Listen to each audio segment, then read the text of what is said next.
തുടർന്നുള്ള ശുശ്രൂഷകൾക്ക് വേണ്ടി IPC പാമ്പാക്കട സെൻറ്ററിൻ്റെ അനുഗ്രഹിക്കപ്പെട്ട central minister pastor TT Thomas അവരുകളെ ക്ഷണിക്കുന്നു. കർത്താവ് അനുഗ്രഹിക്കും. Praise Lord. ദൈവത്തിൻ്റെ അതിപരിശുദ്ധമായ നാമം വാഴ്ത്തപ്പെടുമാറാകട്ടെ. സന്നിഹിതരായിരിക്കുന്ന എല്ലാ ദൈവമക്കൾ, ദുഃഖത്തിലായിരിക്കുന്ന കുടുംബം എല്ലാവർക്കും വന്ദനം പറയുന്നു. കർത്താവിൻ്റെ ദാസൻ്റെ ദേഹവിയോഗത്തോടുള്ള ബന്ധത്തിൽ ഇന്നലെ മുതൽ ഇവിടെ ദൈവത്തിൻ്റെ ദാസന്മാർ കടന്നു വരികയും ദൈവവചനം ശുശ്രൂഷിക്കുകയും ചെയ്തുകൊണ്ടിരിക്കുകയാണ്. ഈ ലൈവിലും ഈ ശുശ്രൂഷകൾ കണ്ടുകൊണ്ടിരിക്കുകയായിരുന്നു. വഴിയിൽ അല്പം ബ്ലോക്ക് ഉണ്ടായി, അതുകൊണ്ടാണ് 2 മിനിറ്റ് താമസിപ്പാനിടയായത്. കർത്താവ് സഹായിച്ചു. തക്ക സമയത്ത് കടന്നു വരുവാൻ നമുക്ക് ഇടയായല്ലോ. ഇത്രത്തോളം സമയം കർത്താവിൻ്റെ ദാസന്മാരിൽ നിന്ന് നല്ല വചനം കേൾപ്പാനിടയായി. കർത്താവിൻ്റെ ദാസൻ VT ജോസ് 2 കൊരിന്ത്യർ 5-ാം അധ്യായം 10-ാമത്തെ വാക്യം വായിച്ച് വിശദമായി സംസാരിക്കുന്നത് കേട്ടുകൊണ്ടാണ് ഞാൻ വന്നത്. അത്യാവശ്യമായി പറയേണ്ട കാര്യങ്ങളെല്ലാം ദൈവദാസന്മാർ അറിയിച്ചിരിക്കുകയാണ്. നമുക്കിനി ചെയ്യാനുള്ളത് ഒരു യാത്രയയപ്പ് പ്രിയ പിതാവിന് നൽകുക എന്നുള്ളതാണ്. കർത്താവിൻ്റെ ദാസനെക്കുറിച്ച് ആളുകൾ പറഞ്ഞ കാര്യങ്ങളൊക്കെ കേട്ടു. വളരെ നല്ല സാക്ഷ്യം വഹിപ്പാനും ഞാൻ ഓർക്കുന്നു, മടക്കത്താനത്ത് ഞാൻ വരുമ്പോൾ ശുശ്രൂഷയുടെ എത്ര സമയമില്ലെന്ന് പറഞ്ഞാൽ ഒരു അച്ഛൻ ഇച്ചിരി സമയം ഒന്ന് പ്രബോധിപ്പിച്ചാൽ ഒരു സന്തോഷമുള്ളൂ. അത് നല്ല ഒരു തീഷ്ണത, ആത്മീയമായ ഒരു തീഷ്ണതയുണ്ടായിരുന്നു. എന്നാലും നമുക്ക് എന്തുണ്ടെങ്കിലും ഈ ലോകം വിട്ടു പോയേ നമ്മൾ മതിയാകുകയുള്ളൂ. ഇവിടെ ആയിരിക്കുന്ന ആളുകൾ ഓർക്കേണ്ട ഒരു കാര്യമുണ്ട്. വിരുന്ന് വീട്ടിൽ പോകുന്നതിനേക്കാളിൽ നല്ലത് വിലാപഭവനത്തിൽ പോകുന്നതാണ്. അതിൻ്റെ കാര്യം എന്താണെന്ന് ചോദിച്ചാൽ, നമുക്കെല്ലാവർക്കും ഇങ്ങനെ ഒരു യാത്രയുണ്ടെന്നുള്ള കാര്യം നാം അറിയണം. പ്രിയ പിതാവിനെ ഓർത്ത് നാം ഭാരപ്പെടേണ്ട കാര്യമില്ല. താൻ നിത്യതയിൽ ചേർക്കപ്പെടുവാനിടയായി തീർന്നു. പ്രിയ കുഞ്ഞുങ്ങളെ ഓർക്കുമ്പോൾ അവർക്ക് ബുദ്ധിമുട്ടുണ്ട്. അവരുടെ പിതാവ് ലോകത്തിൽ നിന്ന് മാറ്റപ്പെടുമ്പോൾ ബുദ്ധിമുട്ടുണ്ട്.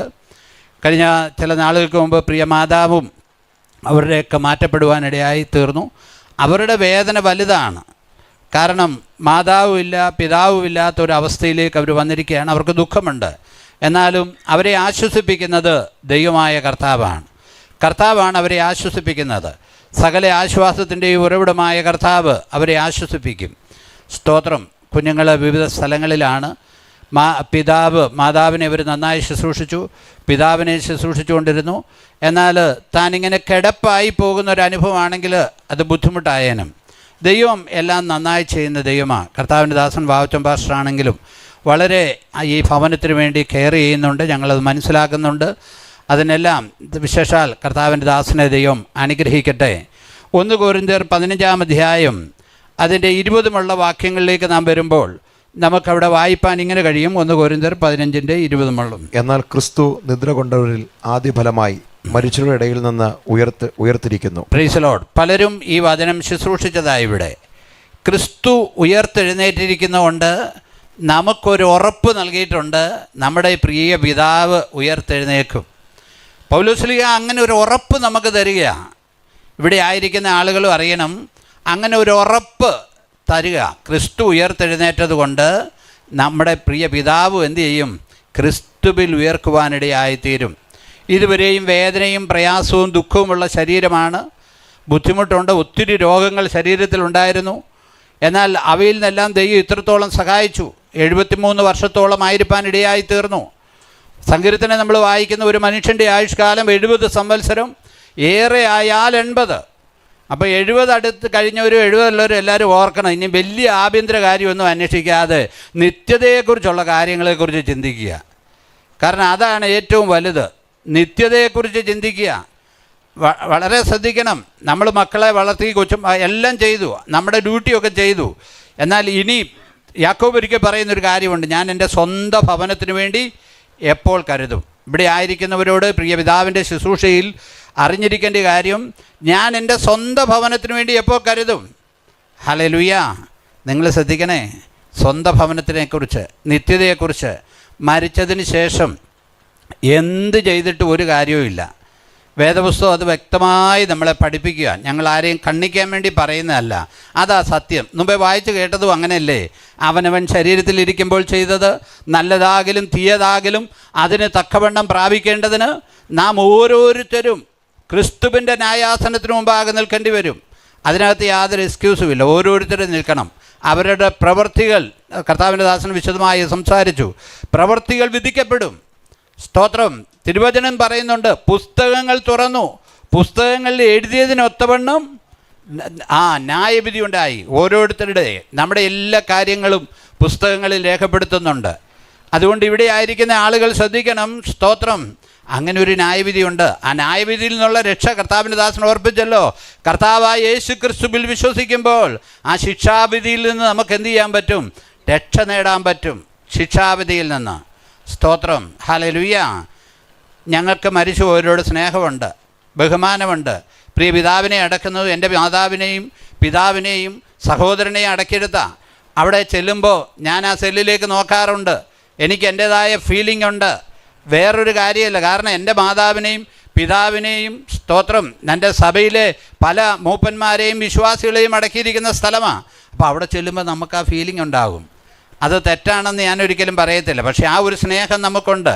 പക്ഷേ അദ്ദേഹത്തിന് വേണ്ടി അല്ലെങ്കിൽ അവർക്ക് വേണ്ടി ഞങ്ങളിപ്പോൾ പ്രാർത്ഥിക്കാറില്ല. കാരണം അവരുടെ പ്രവൃത്തിയുടെ ഫലം അവർക്ക് ലഭിക്കും, അവരോടിയതിൻ്റെ ഫലം അവർക്ക് ലഭിക്കും. അതാണ് സത്യം. സ്തോത്രം. അതുകൊണ്ട് ഇപ്പോൾ നമ്മൾ യാത്രയയപ്പാണ് നടത്തുന്നത്. പിന്നെ ഈ ശുശ്രൂഷയെല്ലാം ഇവിടെയുള്ള ആളുകൾ ഒന്നുകൂടി അറിയുവാൻ, യേശു കർത്താവിനെ അറിയുവാൻ, യേശുവിനെ രക്ഷിതാവും കർത്താവുമായി സ്വീകരിപ്പാൻ, നിത്യരക്ഷ പ്രാപിപ്പാൻ വേണ്ടിയുള്ള മാത്രം ശുശ്രൂഷയാണ്. സ്തോത്രം. വളരെ ഭംഗിയായി നമ്മൾ ഈ കാര്യങ്ങൾ ചെയ്യുന്നുണ്ടല്ലോ. നമ്മളൊരു യാത്രയയപ്പ് നൽകുക. കഴിഞ്ഞ ദിവസം നമ്മൾ ഓരോരുത്തരും കണ്ടു, ബഹുമാനപ്പെട്ട പോപ്പ് ഒരു കാര്യം പ്രസിദ്ധപ്പെടുത്തി. നിങ്ങൾ കന്യാമറിയാമിൽ കൂടിയല്ല രക്ഷ, സഹരക്ഷകയല്ല എന്നുള്ളൊരു കാര്യം അദ്ദേഹം പറഞ്ഞു. എന്താ കാര്യം? യേശുവാണ് രക്ഷിതാവ്, യേശുവാണ് രക്ഷയുടെ പൂർത്തീകരണം നടത്തിയതെന്ന് 140 കോടിയോളം വരുന്ന കത്തോലിക്ക വിശ്വാസികളോട് അദ്ദേഹം പ്രസിദ്ധപ്പെടുത്തി. സ്തോത്രം. ഞങ്ങൾക്ക് മറിയെ ബഹുമാനമുണ്ട്, സ്തോത്രം, ഞങ്ങൾക്ക് സ്നേഹമുണ്ട്. പക്ഷേ രക്ഷയുടെ കാര്യം യേശു കർത്താവ് കാൽവറിയിൽ യാഗമായി തീർന്നതുകൊണ്ടാണ് രക്ഷ പ്രാപിച്ചെന്നുള്ളൊരു കാര്യം, അതാണ് സത്യമായ കാര്യം. അതുകൊണ്ട് ഏദനിൽ നമുക്കറിയാം, മനുഷ്യൻ പാപം ചെയ്ത് ദൈവദേശം നഷ്ടപ്പെട്ട് ഏദനിൽ നിന്ന് പുറത്താകുമ്പോൾ പിതാവായ ദൈവം പറഞ്ഞൊരു കാര്യമുണ്ട്, സ്ത്രീയുടെ സന്തതി സർപ്പത്തിൻ്റെ തല തകർക്കും. സ്ത്രീയുടെ സന്തതിയായി യേശു കർത്താവ് വന്നു. അതുകൊണ്ട് ഇന്ന് പകലിൽ എന്നെ വചനം കേൾക്കുന്ന എല്ലാവരോടും എനിക്ക് ഉറപ്പിപ്പാനുള്ളത്, ആ യേശുവിൽ വിശ്വസിച്ചാൽ നിങ്ങളെല്ലാവരും രക്ഷ പ്രാപിക്കും. ഇതൊരു യാഥാർത്ഥ്യമാണ്, വേറെ ഒരു കാര്യമല്ല. അതാ സത്യം. അതിൻ്റെ സ്ഥാനാപതികളാണ് ഞങ്ങളെ അത് പറയാൻ ദൈവം ഏൽപ്പിച്ചതുകൊണ്ട്, കാലാകാലങ്ങളിൽ ഞങ്ങളെ രക്ഷിച്ചതുകൊണ്ട് ഞങ്ങൾ അത് പറയുക. സ്ത്രീയുടെ സന്തതിയായി വന്നവൻ യേശു കർത്താവാണ്. അതുതന്നെ വായിച്ചു 1 കൊരിന്ത്യർ 15-ാം അധ്യായം 20. മനുഷ്യൻ മൂലം മരണമുണ്ടാകുക. മനുഷ്യൻ മൂലം മരണമുണ്ടായി. ഏത് മനുഷ്യൻ? ആദാമ്യ പാപം. ആദാം പാപം ചെയ്തുകൊണ്ട് തിന്നുന്ന നാളിൽ നീ മരിക്കുമെന്ന് പറഞ്ഞു. ആദാം മുഖാന്തരം മരണമുണ്ടായി. എന്നാൽ മനുഷ്യൻ മൂലം മരണമുണ്ടാകിയാൽ മരിച്ചവരുടെ പുനരുത്ഥാനവും മനുഷ്യൻ മൂലം മരിച്ചവരുടെ പുനരുത്ഥാനം ഇന്നേക്ക് 2000 വർഷങ്ങൾക്ക് മുമ്പ് മാനവരാശിയുടെ രക്ഷയ്ക്കായി കടന്നു വന്ന ആ യേശു ക്രിസ്തു മുഖാന്തരം എന്തുണ്ട്? പുനരുത്ഥാനമുണ്ട്. സ്തോത്രം. വായിച്ചു. ആദാമിൽ എല്ലാവരും മരിക്കുന്നത് പോലെ ക്രിസ്തുവിൽ എല്ലാവരും ജീവിക്കപ്പെടും. പ്രിയമുള്ളവരെ, സ്തോത്രം. അതുകൊണ്ട് ക്രിസ്തുവിലായാലല്ലേ പറ്റത്തുള്ളൂ. യേശു കർത്താവിൻ്റെ വചനം പറയുന്നു, അവനെ കൈക്കൊണ്ട് അവൻ്റെ നാമത്തിൽ വിശ്വസിക്കുന്ന ഏവർക്കും ദൈവമക്കളാകുവാൻ ദൈവം എന്ത് ചെയ്തു? അധികാരം കൊടുത്തു. ഈ ശുശ്രൂഷയിൽ അദ്ദേഹം നല്ലൊരു ആത്മീയനായിരുന്നു, നല്ല ആത്മീയ തീക്ഷ്ണതയുള്ള അദ്ദേഹമായിരുന്നു. തൻ്റെ ഈ ശുശ്രൂഷയിലെങ്കിലും നിങ്ങൾ യേശുവിനെ അറിഞ്ഞാൽ, പ്രിയമുള്ളവരെ, അറിഞ്ഞില്ലേലെന്നാ കുഴപ്പം? ഈ ഒരു കാര്യം ഇവിടെ ലൈവ് ഞങ്ങൾ ദൂരേന്ന് കണ്ടുകൊണ്ടിരിക്കുക. ഇവിടുത്തെ സകല കാര്യങ്ങളും ഇതുപോലെ തന്നെ ഒരു ലൈവ് സ്വർഗത്തിലും എടുക്കുന്നുണ്ട്. അവസാനം ഇത് കേട്ടില്ല, അറിഞ്ഞില്ല, ഞങ്ങൾക്ക് മനസ്സിലായില്ല എന്ന് പറയാൻ ഇടവരരുത്. അതുകൊണ്ടാണ് ഈ കാര്യങ്ങൾ ഓർപ്പിക്കുന്നത്. സ്തോത്രം. അതുകൊണ്ട് യേശു മുഖാന്തരമാണ് രക്ഷ, യേശുവിൽ കൂടി രക്ഷ. യേശുവിൽ നമ്മൾ വിശ്വസിച്ചാൽ യേശുവിൻ്റെ രക്തം സകല പാപവും പോക്കി നമ്മെ ശുദ്ധീകരിക്കുന്നതാണ്. കർത്താവെ, എന്നെ ഒന്ന് കഴുകണമെന്ന് പറഞ്ഞാൽ മതി. Hallelujah, hallelujah. കുറേ വർഷങ്ങൾക്ക് മുമ്പ് തിരുവല്ലയിൽ കരിക്കമ്പില്ല കൊലക്കേസ് എന്ന് പറഞ്ഞൊരു ഇതുണ്ടായി. മദ്രാസിലെ മോനെന്ന് പറഞ്ഞ് ഞാൻ താമസിച്ചുകൊണ്ടിരുന്നതാണ്. അപ്പം ഞങ്ങളൊക്കെ ചെറുപ്പത്തിൽ അവിടെ വളർന്നത്. അദ്ദേഹം അവരുടെ ആൻറ്റിയെ കൊന്നു, അങ്കിളിനെ കൊന്നു, അവരെ ബലാത്സംഗം ചെയ്തു, അവിടുത്തെ സ്വത്തും മുതലും എല്ലാം അടിച്ചുകൊണ്ട് പോയതാണ്. പക്ഷേ ജയിലിൽ കിടക്കുമ്പോൾ അദ്ദേഹത്തിന് വേണ്ടി പ്രാർത്ഥിക്കുന്ന ഒരു കൂട്ടം ആളുകൾ ഉണ്ടായിരുന്നു. അദ്ദേഹം യേശുവിനെ രക്ഷിതാവും കർത്താവുമായി അംഗീകരിച്ചു. അദ്ദേഹം ഒരിക്കൽ ഞങ്ങൾ താമസിക്കുന്ന രാമംഗലത്ത് വന്ന് പ്രസംഗിച്ചപ്പോൾ പറഞ്ഞു, ഈ പുസ്തകം എടുക്കാൻ ഞാൻ യോഗ്യനല്ല, അതുപോലെ നീചപാപിയായിരുന്നു, എന്നാൽ ദൈവം എന്നെ രക്ഷിച്ചു. ഇന്ന് പകലിൽ ഏത് കൊടും പാപമാണെങ്കിലും കർത്താവ് രക്ഷിപ്പാൻ മതിയായവനാ. സ്തോത്രം. ബാക്കി വാക്യങ്ങൾ വായിക്കാം. ഓരോരുത്തൻ താന്താന്റെ നിരയിൽ പുനരുത്ഥാനം കഴിയുമ്പോൾ ഓരോരുത്തർക്ക് ഓരോ നിരയുണ്ട് കേട്ടോ. ഹല്ലേലൂയ. പ്രതിഫലത്തിനും മാറ്റമുണ്ട് കേട്ടോ. കൂടുതൽ ഓടുകയോ അധ്വാനിക്കുകയും ചെയ്യും. ഞങ്ങൾക്കൊക്കെ എന്തോ പ്രതിഫലം കിട്ടാനാ പൗലോസിൻ്റെ പ്രതിഫലമൊക്കെ നോക്കിയാൽ ഞങ്ങൾ എവിടെയെങ്കിലും ചെല്ലും. അവർക്ക് സഞ്ചരിക്കാൻ വേണ്ട വാഹനമില്ല, സാഹചര്യമില്ല, കടലിലെ ആപത്ത്, കരയിലെ ആപത്ത്, ഇല്ലാത്തവരെല്ലാ പ്രശ്നങ്ങളുമാണ്. നമുക്കൊക്കെ ഇപ്പോൾ അത്യാവശ്യം ജീവിക്കാൻ ചുറ്റുപാടുണ്ട്, സാഹചര്യങ്ങളുണ്ട്. ഇപ്പം അവർക്ക് പട്ടിണി, പൈതാഹം, നഗ്നത ഇതെല്ലാം അനുഭവിച്ചതാണ്. അവർക്ക് കിട്ടുന്ന പ്രതിഫലം വലുതാണ്. പ്രിയമുള്ളവർ, ഞങ്ങൾക്കൊക്കെ ഇപ്പോൾ അവസരങ്ങളുണ്ട്. ഞാനൊരു കാര്യം പറയട്ടെ, അവസരങ്ങളില്ലാത്ത അനേക പാവപ്പെട്ട ദൈവദാസന്മാർക്കാണ് ഞങ്ങളെക്കാൾ കൂടുതൽ പ്രതിഫലം എന്നുള്ളൊരു കാര്യം ഞങ്ങൾക്കറിയാം. സ്തോത്രം. കാരണം അവരെ ആരും ഒന്നും ഉയർത്തത്തില്ല, അവർക്ക് പ്രസംഗിക്കാൻ സാഹചര്യമില്ല, എങ്കിലും ഒരു കർത്താവിന് വേണ്ടി നന്നായി നിൽക്കുന്നവരാ. പ്രതിഫലം വിഭാഗിക്കുന്നവനുടയവനാ. ഇവിടുത്തെ ഒരു നേതാക്കന്മാരുമല്ല. അതുകൊണ്ട് വലിയൊരു പ്രതിഫലം. അതുകൊണ്ട് ഓരോ നിരയുണ്ട് കേട്ടോ. സ്തോത്രം. പ്രതിഫലത്തിൻ്റെ വായിച്ചു. ആദിഫലം ക്രിസ്തു, പിന്നെ ക്രിസ്തുവിനുള്ളവർ, അവൻ്റെ വരവെങ്കിൽ പിന്നെ അവസാനം. പ്രിയമുള്ളവരെ, ഞാൻ എൻ്റെ വാക്കുകൾ അധികം ദീർഘിപ്പിക്കുന്നില്ല. ഇന്നൊരു അവസാനമുണ്ട്. സ്തോത്രം. അവസാനമുണ്ട്. ഇനിയുള്ളൊരു കാര്യം ഞാൻ എല്ലായിടത്തും ഓർപ്പിക്കുന്ന ഒരു കാര്യമാണ്. സ്തോത്രം. ഇസ്രായേലിൻ്റെ കാര്യം നമ്മൾ അറിയണം. അവരൊരു വല്ലാത്ത പ്രതിസന്ധിയിലാണ്. അപ്പോൾ ഇപ്പോൾ അതിനെക്കുറിച്ചുള്ള വാർത്തയേ ഉള്ളൂ. സ്തോത്രം. എന്താ കാര്യം എന്നറിയാവോ? അവരുടെ വീണ്ടെടുപ്പുകാരൻ വരാറായി. കർത്താവ് വരുന്നതിന് മുമ്പ് ഈ കാര്യങ്ങളെല്ലാം നടക്കണം. സ്തോത്രം. യേശു കർത്താവ് വരുന്നതിന് മുമ്പ് ദൈവസഭ ഇവിടുന്ന് മാറ്റപ്പെടും. പ്രിയമുള്ളവരെ, സ്തോത്രം. കർത്താവിൻ്റെ ലിസ്റ്റിലുള്ള ജീവൻ്റെ പുസ്തകത്തിൽ പേരെഴുതിയിരിക്കുന്ന ആളുകൾ, ഈ ലിസ്റ്റെന്ന് ഞാൻ ഉദ്ദേശിച്ചത് ഇവിടുത്തെ സഭാ രജിസ്റ്ററോ അല്ലെ പഞ്ചായത്തിലെ രജിസ്റ്ററോ അല്ല. ജീവൻ്റെ പുസ്തകമെന്ന് പറയുന്ന ഒരു പുസ്തകമുണ്ട്. ഇവിടെ ആയിരിക്കുന്നവർ ശാന്തമായി ഒന്ന് ചിന്തിച്ച്, നമ്മുടെ പേര് ആ ജീവൻ്റെ പുസ്തകത്തിലുണ്ടോ എന്ന്. ഇല്ല എങ്കിൽ സ്തോത്രം, നാം കൈവിടപ്പെട്ടു പോകും. ആർക്കും ഒന്നും ചെയ്യാൻ പറ്റത്തില്ല. പാസ്റ്റർമാർക്കും പറ്റുകയില്ല, പുരോഹിതന്മാർക്കും പറ്റത്തില്ല, ആർക്കും പറ്റത്തില്ല. ജീവൻ്റെ പുസ്തകത്തിൽ പേരെഴുതി കാണാത്ത ഏവനെയും തീപ്പൊയ്കെ തള്ളിയിടും. കർത്താവിൻ്റെ മധ്യാകാശ വരവിൽ കർത്താവ് താൻ ഗംഭീരനാദത്തോടും പ്രധാന ദൂതൻ്റെ ശബ്ദത്തോടും ദൈവത്തിൻ്റെ കാഹളത്തോടും കൂടി സ്വർഗത്തിൽ നിന്ന് ഇറങ്ങി വരുമ്പോൾ ക്രിസ്തുവിൽ മരിച്ചവർ മുമ്പേ ഉയർത്തെഴുന്നേക്കും. ക്രിസ്തുവിൽ ആയിരിക്കുന്ന ആളുകൾ മുമ്പേ ഉയർത്തെഴുന്നേൽക്കുവാനിടയായിത്തീരും. പ്രിയമുള്ളവരെ, ശ്രദ്ധിക്കണമേ, അതിൽ നിങ്ങൾ പോകണം. ഇല്ല എങ്കിൽ കൈവിടപ്പെട്ടു പോവും. അതിനുശേഷം ഇസ്രായേലിന് പീഡയുണ്ടാകും. മഹോപദ്രവകാലം എന്ന് പറയും. യാക്കൂബിൻ്റെ കഷ്ടകാലമാണ്. 3.5 വർഷം എതിർ ക്രിസ്തു നന്നായി ഭരിക്കും. അതിനുശേഷം അവൻ്റെ വിഗ്രഹമെടുത്ത് അവൻ ദേവാലയത്തിൽ വെക്കും. യഹൂദന്മാർ എതിർക്കും. അപ്പോൾ അവരെ കഠിനമായി പീഡിപ്പിക്കും. അവർ കൊല്ലപ്പെടും. 3-1 ആളുകൾ കൊല്ലപ്പെടും. അവസാനം അവർ കുത്തിയവെങ്കിലേക്ക്, 2 കള്ളന്മാരുടെ മധ്യത്തിൽ കാര്യവാണികളാൽ തറയ്ക്കപ്പെട്ട് കിടക്കുന്നവൻ കള്ളന്മാരുടെ കാലൊടിച്ചു, എന്നാൽ ഇവൻ്റെ അസ്ഥി ഒന്ന് ഒടിഞ്ഞു പോകലെന്ന സങ്കീർത്തനത്തിൽ എഴുതിയിരിക്കുന്ന പോലെ അവർ വന്ന് നോക്കിയപ്പോൾ ഇവൻ മരിച്ചു. അവർക്ക് സംശയം, മരിക്കാതെ ക്രൂശിൽ നിന്ന് ഇറക്കാൻ പറ്റത്തില്ല. മരിച്ചോ എന്നറിയാൻ വേണ്ടി അവരെ കുന്തം കൊണ്ട് റോമൻ പടയാളി യേശുവിൻ്റെ വിലാപ്പുറത്തേക്ക് കുത്തിയെങ്കിൽ രക്തവും വെള്ളവും വന്നു. പിന്നെ അതിനകത്തൊന്നുമില്ല. അവരെ കൊണ്ട് പതനം പറയുകയാണ്. സക്കറിയ പ്രവചനത്തിൽ ഇങ്ങനെ പറഞ്ഞു, അവർ കുത്തിയവെങ്കിലേക്ക് നോക്കി നിലവിളിക്കും. അപ്പോൾ അക്ഷരാർത്ഥത്തിൽ യേശു കർത്താവ് രാജാതിരാജാവും കർത്താതി കർത്താവുമായി സ്തോത്രം മടങ്ങി അനേക വിശുദ്ധന്മാരോട്, നമ്മളവിടെ എല്ലാവരോടും ചേർന്ന് 1000 വിശുദ്ധന്മാരുമായി ഒലിവുമലയിലേക്ക് കാലി ചവിട്ടും. ഒലിവുമല 2ആയി പിളർന്നു പോകും. ഒരു സ്തോത്രം, അവിടെ ഒരു താഴ്വര അത് ഉണ്ടാകും. സ്തോത്രം. അതിനുശേഷം സാത്താനെ ബന്ധിക്കും. അതിനുശേഷം 1000 വർഷം യേശു കർത്താവ് ഈ ഭൂമിയെ ഭരിക്കും. അതിൻ്റെ സഹസ്രാബ്ദ വാഴ്ച എന്ന് പറയും. ഇങ്ങനെയൊക്കെയുള്ള കാര്യങ്ങളുണ്ട് പ്രിയമുള്ളവരെ. ഇതാരാ പഠിപ്പിക്കുന്ന, ആരോടും പറയത്തില്ല. അങ്ങനെ ഒരു വാഴ്ചയുണ്ട്. അതിനുശേഷം പിശാചിനെ അഴിച്ചുവിടും. അവൻ യേശുവിനെതിരായ യുദ്ധത്തിന് വരും. അന്ന് ഈ ഭൂമിയെ കത്തിച്ച് ഭൂമിയും പണിയും എല്ലാം എന്ത് ചെയ്യും? ബന്ധുപോകും. പുതിയ ആകാശവും പുതിയ ഭൂമിയും ഉണ്ടാകും. ഇതാണ് അവസ്ഥ. പ്രിയ അച്ഛൻ്റെ ശുശ്രൂഷയിൽ ഈ കാര്യങ്ങളൊക്കെ ഉണ്ട്. എന്തെങ്കിലും നിങ്ങൾക്ക് സംശയമുണ്ടെങ്കിൽ ഞാൻ ഈ പറഞ്ഞ കാര്യങ്ങൾ ഞങ്ങളുടെ ദൈവദാസന്മാരെല്ലാം നിങ്ങളോടൊപ്പം ഉണ്ട്. നിങ്ങൾക്കത് ചോദിച്ച് ക്ലിയർ ആക്കണം. കാരണം നിത്യതയാ വലുത്. ഇവിടെ എത്ര നിന്നാലും നമ്മൾ ഈ വീടുകളിൽ, ഈ ചുറ്റുപാടുള്ള വീടുകളിലുള്ള എല്ലാവരും അറിയേണ്ട കാര്യം, ഒരു ദിവസം നമ്മൾ ഇവിടുന്ന് പോകണം. എന്നും നമുക്ക് നല്ല വീടുണ്ടല്ലോ കാറുണ്ടല്ലോ ഒന്നും നമുക്കിവിടെ നിൽക്കാൻ പറ്റത്തില്ല. നമ്മളിവിടുന്ന് പോയേ മതിയാകത്തുള്ളൂ. സ്തോത്രം.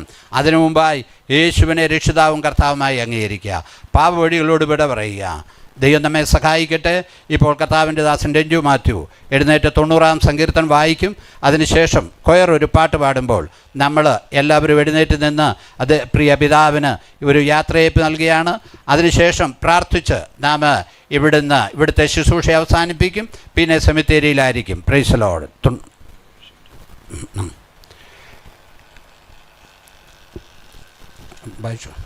90-ാം സങ്കീർത്തനം. കർത്താവേ, നീ തലമുറ തലമുറയായി ഞങ്ങളുടെ സങ്കേതമായിരിക്കുന്നു. പർവ്വതങ്ങളുണ്ടായതിനും നീ ഭൂമിയെയും ഭൂമണ്ഡലത്തെ നിർമ്മിച്ചതിന് മുമ്പേ നീ അനാദിയായും ശാശ്വതമായും ദൈവമാകുന്നു. നീ മർത്തനെ പൊടിയിലേക്ക് മടങ്ങിച്ചേരുമാറാക്കുന്നു. മനുഷ്യപുത്രന്മാരെ തിരികെ വരുവീൻ എന്നരുളി ചെയ്യുന്നു. 1000 സംവത്സരം നിന്റെ ദൃഷ്ടിയിൽ ഇന്നലെ കഴിഞ്ഞു പോയ ദിവസം പോലെയും രാത്രിയിലെ ഒരു യാമം പോലെയും മാത്രമിരിക്കുന്നു. നീ അവരെ ഒഴുക്കിക്കളയുന്നു. അവർ ഉറക്കം പോലെ അത്രേ. അവർ രാവിലെ മുളച്ചു വരുന്ന പുല്ലുപോലെയാകുന്നു. അത് രാവിലെ തഴച്ച് വളരുന്നു, വൈകുന്നേരം അതരിഞ്ഞ് വാടിപ്പോകുന്നു. ഞങ്ങൾ നിന്റെ കോപത്താൽ ക്ഷയിച്ചും നിന്റെ ക്രോധത്താൽ ഭ്രമിച്ചും പോകുന്നു. നീ ഞങ്ങളുടെ അകൃത്യങ്ങളെ നിന്റെ മുമ്പിലും ഞങ്ങളുടെ രഹസ്യ പാപങ്ങളെ നിന്റെ മുഖപ്രകാശത്തിലും വെച്ചിരിക്കുന്നു. ഞങ്ങളുടെ നാളുകളൊക്കെയും നിന്റെ ക്രോധത്തിൽ കഴിഞ്ഞുപോയി. ഞങ്ങളുടെ സംവത്സരങ്ങളെ ഞങ്ങൾ ഒരു നെടുവുറുപ്പ് പോലെ കഴിക്കുന്നു. ഞങ്ങളുടെ ആയുഷ്കാലം 70 സംവത്സരം, ഏറെയായാൽ 80 സംവത്സരം. അതിൻ്റെ പ്രതാപവും പ്രയാസവും ദുഃഖമത്രേ. അത് വേഗം തീരുകയും ഞങ്ങൾ പറന്നു പോവുകയും ചെയ്യുന്നു. നിന്റെ കോപത്തിൻ്റെ ശക്തിയെയും നിന്നെ ഭയപ്പെടുവാൻ തക്കവണ്ണം നിന്റെ ക്രോധത്തെയും ഗ്രഹിക്കുന്നവനാർ. ഞങ്ങൾ ജ്ഞാനമുള്ള ഒരു ഹൃദയം പ്രാപിക്കത്തക്കവണ്ണം ഞങ്ങളുടെ നാളുകളെ എണ്ണുവാൻ ഞങ്ങളെ ഉപദേശിക്കണമേ. യഹോവേ, മടങ്ങി വരണമേ. എത്രത്തോളം താമസം, അടിയങ്ങളോട് സഹതാപം തോന്നണമേ. കാലത്ത് തന്നെ ഞങ്ങളെ നിന്റെ ദയ കൊണ്ട് തൃപ്തരാക്കണമേ. എന്നാൽ ഞങ്ങളുടെ ആയുഷ്കാലമൊക്കെയും ഞങ്ങൾ ഘോഷിച്ചാനന്ദിക്കും. നീ ഞങ്ങളെ ക്ലേശിപ്പിച്ച ദിവസങ്ങൾക്കും ഞങ്ങൾ അനർത്ഥം അനുഭവിച്ച സംവത്സരങ്ങൾക്കും തക്കവണ്ണം ഞങ്ങളെ സന്തോഷിപ്പിക്കണമേ. നിന്റെ ദാസന്മാർക്ക് നിന്റെ പ്രവൃത്തിയും അവരുടെ മക്കൾക്ക് നിന്റെ മഹത്വവും വെളിപ്പെടുമാറാകട്ടെ. ഞങ്ങളുടെ ദൈവമായ യഹോവയുടെ പ്രസാദം ഞങ്ങളുടെ മേലിരിക്കുമാറാകട്ടെ.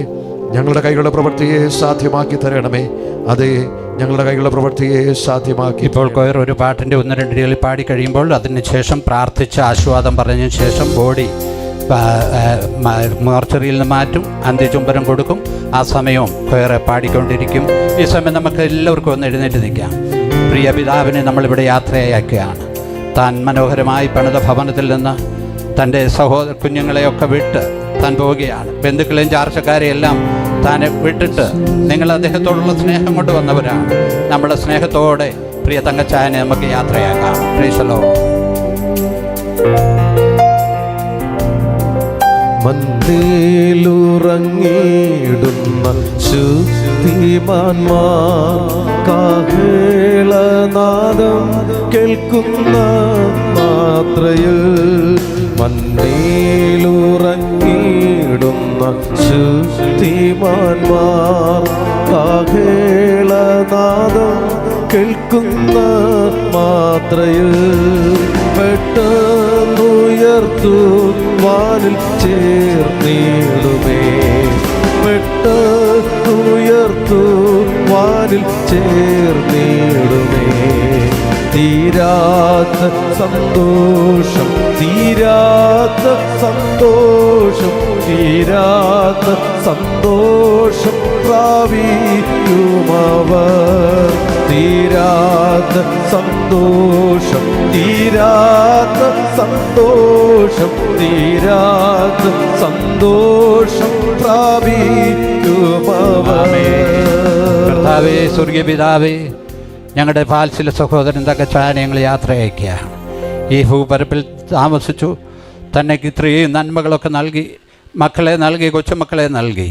കർത്താവ് ഇത്രത്തോളം ഇവിടെ കർത്താവ് സഹായിച്ചതിനായ സ്തോത്രം.